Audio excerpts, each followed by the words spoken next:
Hello, magandang araw. Magluluto po tayo ng pinakbet. Naglagay na po ako ng mantika. Sunod na po natin yung bawang. Lagay ko na po yung bawang. Sunod ko po ay sibuyas.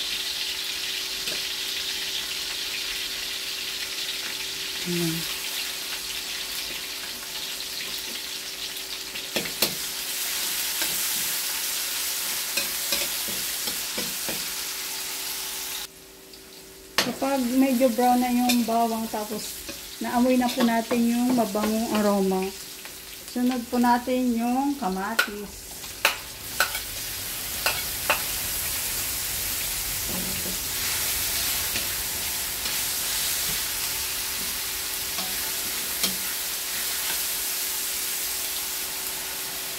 Kapag okay na po yung kamatis, sunod po natin yung karne.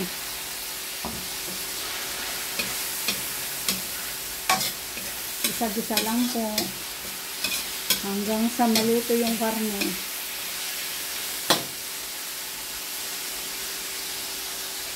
Kapag nagisa na po yung karne, sunod po natin yung kamote.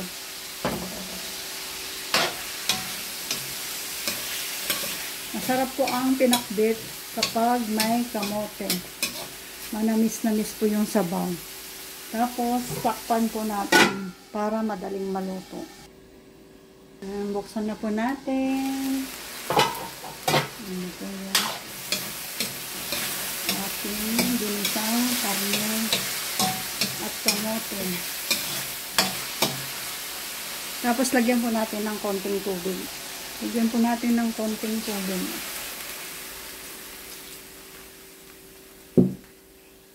Tapos, bagoong. Tansya-tansya na lang po, baka mapaalat. Tapos lagyan po natin ng betchin.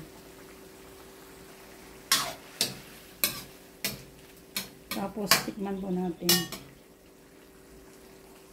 Tapos lagay na po natin yung ampalaya. Takpan po ulit natin para hindi mapait. Tapos buksan. Lagay na rin po natin yung sitaw at saka okra.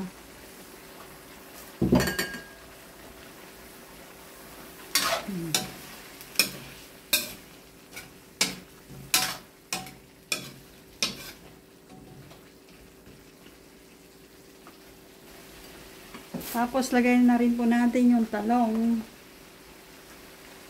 Nuli ko po yung talong kasi madali lang po maluto yan. Madaling maluto ang talong dito. Tapos halo-halo lang po. Tapos takpan po ulit natin. At may luto na po yan. Mga ilang minuto lang po yan luto na. Ayan, buksan na po natin.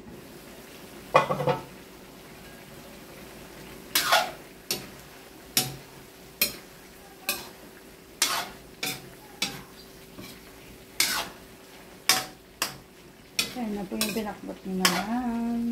Malapit na maluto. Tikman po ulit natin. Ayan, luto na po mga kamadam ka sir ang aking pinakbet. Pakbet Ilocano. Kain na po tayo.